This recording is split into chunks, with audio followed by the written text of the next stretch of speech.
കോൺഗ്രസിൻ്റെ മുതിർന്ന നേതാക്കൾ, മറ്റ് രാഷ്ട്രീയ പാർട്ടിയിലെ മുതിർന്ന നേതാക്കൾ, വിവിധ രാജ്യങ്ങളിലെ എംബസിയിലെ ഉദ്യോഗസ്ഥർ ഉൾപ്പെടെ ഇവിടെ എത്തിച്ചേർന്നിട്ടുണ്ട്. അങ്ങനെ അവസാനമായി ഡോക്ടർ മൻമോഹൻ സിംഗിനെ യാത്രയാക്കാൻ ഇന്ത്യൻ രാഷ്ട്രീയത്തിലെ പ്രമുഖർ മാത്രമല്ല മറ്റ് ഉദ്യോഗസ്ഥരും വിദേശ രാജ്യത്തെ പ്രമുഖർ ഉൾപ്പെടെയുള്ളവരാണ് ഇവിടേക്ക് നിഗംബോധ് ഘട്ടിലേക്ക് എത്തിച്ചേർന്നിരിക്കുന്നത്. യമുന തീരത്ത് അദ്ദേഹത്തിനുള്ള അന്ത്യവിശ്രമത്തിനായുള്ള ഇടം ഒരുക്കിയത് നിഗംബോധ് ഘട്ടിലാണ്. അദ്ദേഹത്തിന് അന്ത്യവിശ്രമത്തിനായുള്ള ഒരു ഇടം അത് ഒരുക്കിയിരിക്കുന്നത്. അവിടെയാണ് ഈ ചടങ്ങുകൾ ഇപ്പോൾ പുരോഗമിക്കുന്നത്. അതായത് ഇനിയുള്ള നാളുകൾ യമുന തീരത്ത് മൻമോഹൻ സിംഗിൻ്റെ ഓർമ്മകൾ ജീവിക്കും. മറിച്ച് അദ്ദേഹത്തിൻ്റെ ആശയങ്ങളിലൂടെയും അദ്ദേഹം മുന്നോട്ട് കൊണ്ടുവന്ന നയങ്ങളിലൂടെയും ഇന്ത്യൻ രാഷ്ട്രീയത്തിൽ അമരനായി തുടരുമെന്നതും ഈ അവസരത്തിൽ എല്ലാവരും സ്മരിക്കുകയാണ്.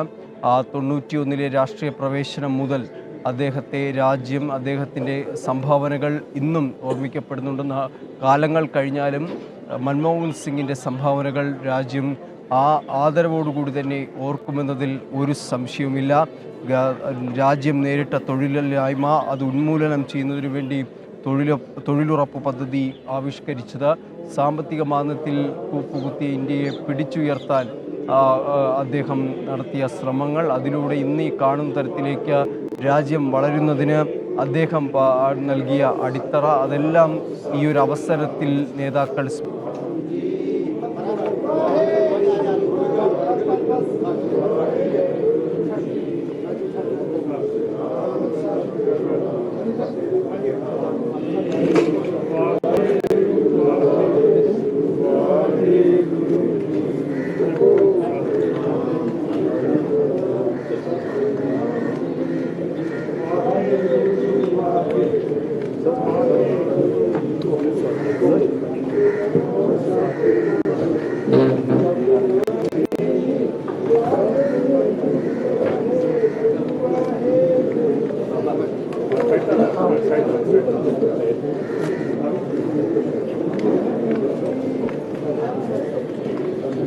മതാചാരപ്രകാരം ആണ് ഇപ്പോൾ സംസ്കാര ചടങ്ങുകൾ നടക്കുന്നത്. ഇന്ത്യയുടെ മുൻ പ്രധാനമന്ത്രി ഡോക്ടർ മൻമോഹൻ സിംഗ് രാജ്യത്തിൻ്റെ ഓർമ്മയിലേക്ക് മടങ്ങുകയാണ്. അദ്ദേഹം എക്കാലത്തും സ്മരിക്കപ്പെടുന്ന ഒരു വ്യക്തിത്വമായി നമ്മുടെ ഭാവി തലമുറ അവരുടെ പൊതുമനസാക്ഷിയുടെ ഓർമ്മയിൽ ഡോക്ടർ സിംഗ് ഉണ്ടാകും. കാരണം ഇന്ത്യയുടെ ചരിത്രം പഠിക്കുന്ന, ഇന്ത്യ നേരിട്ട വെല്ലുവിളികളെക്കുറിച്ച് പഠിക്കുന്ന ഏതൊരു പൗരനും 91 ഡോക്ടർ സിംഗ് രാജ്യത്തിന് വേണ്ടി അവതരിപ്പിച്ച ഉദാരീകരണ സാമ്പത്തിക നയത്തെ തള്ളിക്കളയാൻ കഴിയില്ല, അത് ഓർമ്മയിൽ നിന്ന് അടർത്തി മാറ്റാൻ കഴിയില്ല. മാറ്റത്തിന് സമയമാകുമ്പോൾ ഒരു ശക്തിക്കും അതിനെ തടയാൻ കഴിയില്ല എന്നാണ് 91 ഡോക്ടർ സിംഗ് ബജറ്റ് അവതരിപ്പിക്കുമ്പോൾ ബജറ്റ് അവതരണത്തിൽ അദ്ദേഹം പറഞ്ഞത്. ആ മാറ്റത്തിന്, ഒരിക്കലും ആർക്കും തടുക്കാൻ കഴിയാത്ത വലിയ മാറ്റം ആഗോളീകരണ, ഉദാരീകരണ, സ്വകാര്യവൽക്കരണ നയങ്ങളായി രാജ്യത്തിലെ ജനതയ്ക്ക് മുന്നിൽ അവതരിപ്പിക്കുകയായിരുന്നു ഡോക്ടർ മൻമോഹൻ സിംഗ് ധനമന്ത്രി എന്ന നിലയിൽ. ഒരുപാട് വിമർശനങ്ങൾ അക്കാലത്ത് ഡോക്ടർ സിംഗിന് അതിൻ്റെ പേരിൽ കേൾക്കേണ്ടി വന്നെങ്കിലും ആ സന്ദിഗ്ധ ഘട്ടത്തിൽ രാജ്യത്തെ കരകയറ്റാൻ ഏറ്റവും അനുയോജ്യമായ സിദ്ധാന്തം എന്ന നിലയിലാണ് ഡോക്ടർ സിംഗ് ഉദാരീകരണ നയങ്ങളെ അവതരിപ്പിച്ചത്. സ്വന്തം പാർട്ടിക്കകത്ത് നിന്ന് തന്നെ മുറുമുറുപ്പുകളും വിമർശനങ്ങളും നേരിടേണ്ടി വന്ന ഡോക്ടർ സിംഗിന് സോഷ്യലിസ്റ്റ് ആശയങ്ങളിൽ മാത്രം കെട്ടിപ്പടുത്ത സാമ്പത്തിക അടിത്തറയെ, സമ്പദ്ഘടനയെ, ആശയങ്ങളെ അതിൽ മാറ്റം വരുത്താൻ വലിയ പിന്തുണ അക്കാലത്ത് കിട്ടിയിരുന്നില്ല. അദ്ദേഹത്തിന് അന്ന് പ്രധാനമന്ത്രിയായിരുന്ന നരസിംഹറാവുവിൻ്റെ മൗന പിന്തുണയും പിന്നെ ഏതാനും ചില കോൺഗ്രസ് നേതാക്കളുടെ പിന്തുണയുമായിരുന്നു സത്യത്തിൽ അദ്ദേഹത്തിന് ഈ പരിഷ്കരണത്തിന് വേണ്ടിയുള്ള ഒരു നടപടികളിലേക്ക് അദ്ദേഹം കടക്കുമ്പോൾ ലഭിച്ചിരുന്നത്. പക്ഷേ ഡോക്ടർ സിംഗ് ഉറച്ച ബോധ്യത്തിലാണ് അത്തരം നടപടികളിലേക്ക് കടന്നതും അത്തരം ഒരു ആശയം അവതരിപ്പിച്ചതും. രാജ്യം വലിയൊരു സാമ്പത്തിക പ്രതിസന്ധിയിലേക്ക് നീങ്ങുന്ന ഘട്ടം, വിലക്കയറ്റം, തൊഴിലില്ലായ്മ, ദാരിദ്ര്യം പോലെയുള്ള കടുത്ത ഭീഷണികൾ നേരിടുന്ന ഒരു ഘട്ടം, രാജ്യത്തിൻ്റെ പൊതുകടം GDPയുടെ 50% എത്തി നിൽക്കുന്ന സന്ദിഗ്ധമായ ഒരു ഘട്ടം, വിദേശ നാണയത്തിൻ്റെ കാര്യത്തിൽ വലിയ പ്രതിസന്ധികൾ നേരിട്ട ഒരു ഘട്ടം, നമ്മുടെ നിക്ഷേപങ്ങൾ ഇടിയുകയും പിൻവലിക്കപ്പെടുകയും ചെയ്യുന്ന ഒരു ഘട്ടം. അങ്ങനെ എങ്ങനെയാണ് മുന്നോട്ടുള്ള വഴി എന്ന കാര്യത്തിൽ വലിയ ആശയക്കുഴപ്പം നിലനിൽക്കുന്ന ആ ഘട്ടത്തിലാണ് അന്നത്തെ പ്രധാനമന്ത്രിയായിരുന്ന നരസിംഹറാവു ധനമന്ത്രിയായ ഡോക്ടർ മൻമോഹൻ സിംഗിനെ പുതിയ ഘട്ടത്തെ അതിജീവിക്കാൻ വേണ്ടിയുള്ള ആശയങ്ങൾ അവതരിപ്പിക്കാൻ ക്ഷണിക്കുന്നത്. അങ്ങനെയാണ് ഉദാരവൽക്കരണം എന്ന ആശയത്തെ ഡോക്ടർ സിംഗ് കൊണ്ടുവരുന്നത്. ഇന്ത്യ എന്ന രാജ്യത്തെ ഒരു തുറന്ന വിപണിയാക്കി മാറ്റിയിരിക്കുന്നു എന്നതാണ് അക്കാലത്ത് ഡോക്ടർ സിംഗ് നേരിട്ട ഒരു വലിയ വിമർശനം. പക്ഷേ അന്ന് ഡോക്ടർ സിംഗ് സ്വീകരിച്ച ആ പ്രായോഗികമായ നയസമീപനമാണ് പിൽക്കാലത്ത് ഇന്ത്യയുടെ സാമ്പത്തിക ഭദ്രതയ്ക്ക് അടിത്തറ പാകിയത്. അതുമായി ബന്ധപ്പെട്ട നിരവധി വിമർശനങ്ങൾ അക്കാലത്തും ഇക്കാലത്തും ഉണ്ടാകുന്നുണ്ട്. സ്വകാര്യവൽക്കരണത്തെ പ്രോത്സാഹിപ്പിക്കുന്ന, രാജ്യത്തിൻ്റെ വിപണിയെ തുറന്നു കൊടുക്കുന്ന, ഉദാരീകരണത്തെ അങ്ങേയറ്റം പ്രോത്സാഹിപ്പിക്കുന്ന ഇത്തരം ആശയങ്ങൾ രാജ്യത്തിൻ്റെ ഭദ്രതയെ ഇല്ലാതാക്കുമെന്നും രാജ്യത്തിൻ്റെ സ്വത്വത്തെ ഇല്ലാതാക്കുമെന്നും അത് ക്ഷേമ പ്രവർത്തനങ്ങളിൽ നിന്ന് സർക്കാർ പിന്തിരിയാൻ ഇടയാക്കും എന്നുമൊക്കെയുള്ള വിമർശനങ്ങൾ വലിയ തോതിൽ അക്കാലത്ത് ഡോക്ടർ സിംഗിൻ്റെ ഈ നയമാറ്റത്തിൻ്റെ ഘട്ടത്തിൽ അദ്ദേഹത്തിന് നേരിടേണ്ടി വന്നിട്ടുണ്ട്. പക്ഷെ അത് കാലം ആവശ്യപ്പെട്ട ഒഴിവാക്കാനാകാത്ത ഒരു പരിവർത്തനമായിരുന്നു, ഒരു പരിഷ്കാരമായിരുന്നു എന്നാണ് ഡോക്ടർ സിംഗ് ഉറച്ചു വിശ്വസിച്ചിരുന്നത്. ഒരു രാഷ്ട്രീയക്കാരനല്ലാതിരുന്ന ഡോക്ടർ സിംഗ് രാഷ്ട്രീയത്തിലേക്ക് പ്രവേശിച്ചപ്പോഴും 2 വട്ടം ഇന്ത്യയുടെ പ്രധാനമന്ത്രിയായി ഭരണം നയിച്ചപ്പോഴും അദ്ദേഹത്തിന് പലതരത്തിലുള്ള പല സ്വഭാവത്തിലുള്ള വിമർശനങ്ങൾ നേരിടേണ്ടി വന്നു. അതിൽ ഏറ്റവും ഒരുപക്ഷെ സിംഗിൻ്റെ വ്യക്തി എന്ന നിലയിൽ അദ്ദേഹത്തെ ഏറ്റവും അധികം വേദനിപ്പിച്ചിട്ടുണ്ടാവുക തൻ്റെ 2ാം UPA സർക്കാരിന് താൻ നേതൃത്വം കൊടുക്കുമ്പോൾ ഉയർന്നു വന്ന അഴിമതി ആരോപണങ്ങളാണ്.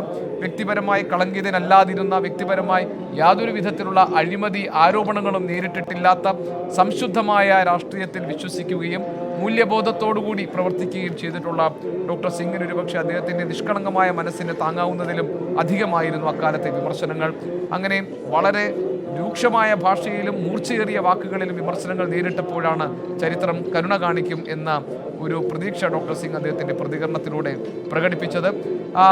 വ്യക്തിപരമായ ഡോക്ടർ സിംഗിൻ്റെ ജീവിതത്തെ നമ്മൾ വിലയിരുത്തിയാൽ ലാളിത്യമായിരുന്നു ആ ജീവിതത്തിൻ്റെ മുഖമുദ്ര. അദ്ദേഹം ഒരു ഘട്ടത്തിലും താൻ ഏതെങ്കിലും ഒരു കാര്യത്തിൽ അവകാശവാദം ഉന്നയിച്ചുകൊണ്ട് അതിൻ്റെ മേന്മ വിളമ്പിക്കൊണ്ട് അതിൻ്റെ മുഴുവൻ ക്രെഡിറ്റും ഏറ്റെടുക്കാനുള്ള ഒരു ശ്രമങ്ങളും ഡോക്ടർ സിംഗ് നടത്തിയിരുന്നില്ല. അത് ഒരുപക്ഷെ ഒരു സീസൺഡ് പൊളിറ്റീഷ്യൻ അല്ലാതിരുന്നത് കൊണ്ട് തന്നെ ഏതെങ്കിലും ഒരു കാര്യത്തിൽ അത് താൻ നടപ്പാക്കി അതിൻ്റെ മുഴുവൻ ക്രെഡിറ്റും തനിക്ക് വേണം എന്ന നിലയിലോ, അല്ലെങ്കിൽ ഏതെങ്കിലും തരത്തിലുള്ള പ്രകടനപരതയിലോ, ഏതെങ്കിലും തരത്തിൽ അതിനെ അഡ്വർടൈസ് ചെയ്യാനോ മാർക്കറ്റ് ചെയ്യാനോ ഒന്നും ശ്രമിക്കാതിരുന്ന, അത്തരം കാര്യങ്ങളിൽ ശ്രദ്ധിക്കാതിരുന്ന, തൻ്റെ തൊഴിൽ എന്താണ്, താൻ ചെയ്യേണ്ട കാര്യങ്ങൾ എന്താണ്, തൻ്റെ കർത്തവ്യം എന്താണ്, അത് എത്രത്തോളം ന്യായമായും സത്യസന്ധമായും ജനോപകാരപ്രദമായും നിർവഹിക്കാം എന്നതിലായിരുന്നു ഡോക്ടർ സിംഗിൻ്റെ ശ്രദ്ധ. ഒരുപക്ഷെ ഡോക്ടർ മൻമോഹൻ സിംഗിൻ്റെ പ്രധാനമന്ത്രി എന്ന നിലയിലുള്ള അദ്ദേഹത്തിൻ്റെ പ്രവർത്തനവും ധനമന്ത്രി എന്ന നിലയിൽ അദ്ദേഹം നടത്തിയിട്ടുള്ള ഇടപെടലുകളുമൊക്കെ അതിൻ്റെ ശരിയായ മൂല്യത്തിൽ വിലയിരുത്തപ്പെടുന്നത് ഈ കാലഘട്ടത്തിലാണെന്ന് പറയാം. അതുകൊണ്ടാണ് ചരിത്രം തന്നോട് ദയ കാണിക്കും എന്ന് ഡോക്ടർ സിംഗിന് അന്ന് പറയേണ്ടി വന്നത്. അദ്ദേഹത്തിൻ്റെ പ്രവർത്തന ശൈലി, അദ്ദേഹത്തിൻ്റെ വ്യക്തി സവിശേഷതകൾ, അദ്ദേഹത്തിൻ്റെ പെരുമാറ്റ രീതികൾ, അദ്ദേഹം കാര്യങ്ങളോട് പ്രതികരിച്ചിരുന്ന രീതി, ഇതൊക്കെ തന്നെ ഒരു ഘട്ടത്തിൽ വലിയ വിമർശനങ്ങൾക്ക് വിധേയമായിരുന്നു. മൗനി ബാവയെന്നും സോണിയാഗാന്ധിയുടെ ഗാന്ധി കുടുംബത്തിൻ്റെ വിധേയനായി നിൽക്കുന്നയാളെന്നും ആജ്ഞാനുവർത്തി എന്നുമൊക്കെയുള്ള വിമർശനങ്ങൾ നിരന്തരം ഡോക്ടർ സിംഗിന് കേൾക്കേണ്ടി വന്നിട്ടുണ്ട്. പക്ഷേ അദ്ദേഹത്തിനോട് അടുത്തു നിൽക്കുന്നവർ പറയുന്നു, പല കാര്യങ്ങളിലും പല തീരുമാനങ്ങളിലും പല സമ്മർദ്ദങ്ങൾക്കും വഴങ്ങേണ്ടി തീരുമാനമെടുക്കുമ്പോഴും ഒക്കെ ഡോക്ടർ സിംഗിന് അത് വല്ലാതെ വേദനിപ്പിച്ചിരുന്നു. അദ്ദേഹം അതിൽ നിന്നെല്ലാം മാറി നിന്ന് രാജ്യത്തിൻ്റെ നന്മയും രാജ്യത്തെ സാധാരണക്കാരായ ആളുകളുടെ ഉന്നതിയും പുരോഗതിയും ഒക്കെയായിരുന്നു അദ്ദേഹത്തിൻ്റെ മനസ്സിലുണ്ടായിരുന്നത്. അത് മുന്നിൽ കണ്ടുകൊണ്ടാണ് അദ്ദേഹം പല തീരുമാനങ്ങളും എടുത്തിരുന്നത് എന്നാണ് അദ്ദേഹത്തോടൊപ്പം നിൽക്കുന്നവർ പറയുന്നത്. ഏതായാലും അങ്ങനെയാണെങ്കിൽ ഒരു ഘട്ടത്തിൽ വളരെയധികം തെറ്റിദ്ധരിക്കപ്പെട്ട ഒരു പ്രധാനമന്ത്രി എന്നുകൂടി ഡോക്ടർ സിംഗിനെ കുറിച്ച് നമുക്ക് പറയാൻ കഴിയും. അദ്ദേഹം 92-ാം വയസ്സിൽ വിടവാങ്ങുമ്പോഴും അദ്ദേഹത്തോട് ദയ കാണിക്കാനും അദ്ദേഹത്തെ ശരിയായ രീതിയിൽ വിലയിരുത്താനും അദ്ദേഹത്തിൻ്റെ സംഭാവനകൾ അതിൻ്റെ മൂല്യമനുസരിച്ച് മനസ്സിലാക്കാനും ഒക്കെയുള്ള ഒരു കാലം വരാനിരിക്കുന്നതേ ഉള്ളൂ എന്നാണ് നമുക്ക് പറയാൻ കഴിയുക. നവഭാരത ശില്പികളിൽ ഒരാൾ എന്ന നിലയിൽ ആയിരിക്കും ഒരുപക്ഷെ ഡോക്ടർ സിംഗ് ഭാവി തലമുറയ്ക്ക് മുന്നിൽ ഇനി പ്രത്യക്ഷപ്പെടാൻ പോകുന്നത്. അദ്ദേഹം ഓർമ്മകളിലേക്ക് മറയുമ്പോഴും ഇന്ത്യയുടെ രാഷ്ട്രീയ ചരിത്രം പഠിക്കുന്ന ഓരോരുത്തർക്കും ഡോക്ടർ സിംഗിൻ്റെ വിലപ്പെട്ട സംഭാവനകൾക്ക് നേരെ കണ്ണടയ്ക്കാൻ കഴിയില്ല. അചഞ്ചലമായ നിശ്ചയദാർഢ്യത്തോടു കൂടിയാണ് അദ്ദേഹം ഓരോ തീരുമാനങ്ങളും കൈക്കൊണ്ടിരുന്നത്. അദ്ദേഹത്തിൻ്റെ ഓരോ തീർപ്പുകളിലും രാജ്യത്തെ സാധാരണക്കാരായ ജനങ്ങൾക്ക് ഗുണവും ചെയ്യുന്ന തരത്തിലുള്ള ഫലമുണ്ടാക്കുന്ന തരത്തിലുള്ളതായിരിക്കണം ആ തീരുമാനങ്ങളെന്ന് അദ്ദേഹം ഉള്ളാലെ വിശ്വസിച്ചിരുന്നു. അതുകൊണ്ടാണ് പ്രകടനപരതയിൽ വിശ്വസിക്കാതിരുന്ന, ഒരു തരത്തിലുള്ള മാർക്കറ്റിംഗ് തന്ത്രങ്ങളിലും വിശ്വസിക്കാതിരുന്ന, ഒരു തരത്തിലും തൻ്റെ മേന്മകളെ പൊലിപ്പിച്ച് കാണിക്കാതിരുന്ന, അധിക സമയവും മൗനിയായിരിക്കുകയും ആവശ്യത്തിന് മാത്രം കാര്യങ്ങൾ അവതരിപ്പിക്കുകയും ചെറുപുഞ്ചിരിയോടുകൂടി എല്ലാ വിമർശനങ്ങളെയും നേരിടുകയും ചെയ്ത ഇന്ത്യയിലെ ആദ്യത്തെ ഹൈന്ദവ ഇതര സിഖ് മതത്തിൽ നിന്നുള്ള പ്രധാനമന്ത്രി ആയ ഒരു ടേം പൂർത്തിയാക്കി രണ്ടാം ടേമിൽ വീണ്ടും പ്രധാനമന്ത്രിയാകാൻ ഭാഗ്യം സിദ്ധിച്ച പണ്ഡിറ്റ് നെഹ്റുവിന് ശേഷം ആ അപൂർവ ഭാഗ്യം നേടിയ ഒരു വ്യക്തി എന്ന നിലയിൽ ഡോക്ടർ മൻമോഹൻ സിംഗ് അദ്ദേഹം ഈ രാജ്യത്തിൻ്റെ ഓർമ്മയിൽ എല്ലാ കാലത്തും അദ്ദേഹം അമരൻ ആയിരിക്കും. അദ്ദേഹത്തിന് മരണമുണ്ടാകില്ല എന്ന് നമുക്ക് പറയാം. അമർ രഹോ ഡോക്ടർ മൻമോഹൻ സിംഗ് എന്ന മുദ്രാവാക്യം വിളികളാണ് ഈ യാത്രയയപ്പിൻ്റെ വേളയിൽ നമ്മൾ ഉയർന്നു കേട്ടത്. നിഗംബോധ് ഘട്ടിൽ അന്തിമോപചാരമൊക്കെ അർപ്പിച്ച ശേഷം ഇപ്പോൾ സംസ്കാര ചടങ്ങുകൾ ഏതാണ്ട് അവസാന ഘട്ടത്തിലേക്ക് കടക്കുന്നു. അതിൻ്റെ ദൃശ്യങ്ങൾ നമുക്ക് കാണാം. പ്രധാനമന്ത്രി നരേന്ദ്രമോദി, പ്രതിരോധ മന്ത്രി രാജ്നാഥ് സിംഗ്, ആഭ്യന്തരമന്ത്രി അമിത് ഷാ, രാഷ്ട്രപതി ദ്രൗപദി മുർമു, ഉപരാഷ്ട്രപതി ജഗ്ദീപ് ധൻഖർ എന്നിവർ പ്രണാമം അർപ്പിച്ച് പുഷ്പചക്രം സമർപ്പിച്ചിരിക്കുന്നു. ഇപ്പോൾ ഇനി സംസ്കാര ചടങ്ങുകളുടെ അന്തിമ ഘട്ടത്തിലേക്ക് കടക്കുകയാണ്. മഹാനിദ്രയിലേക്ക് ഡോക്ടർ സിംഗ് ആണ്ടുപോയിരിക്കുന്നു. ഇനി ആ തിളക്കമുള്ള മുഖം നമ്മൾ കാണുക ഇന്ത്യയുടെ ഓർമ്മകളിൽ മാത്രം.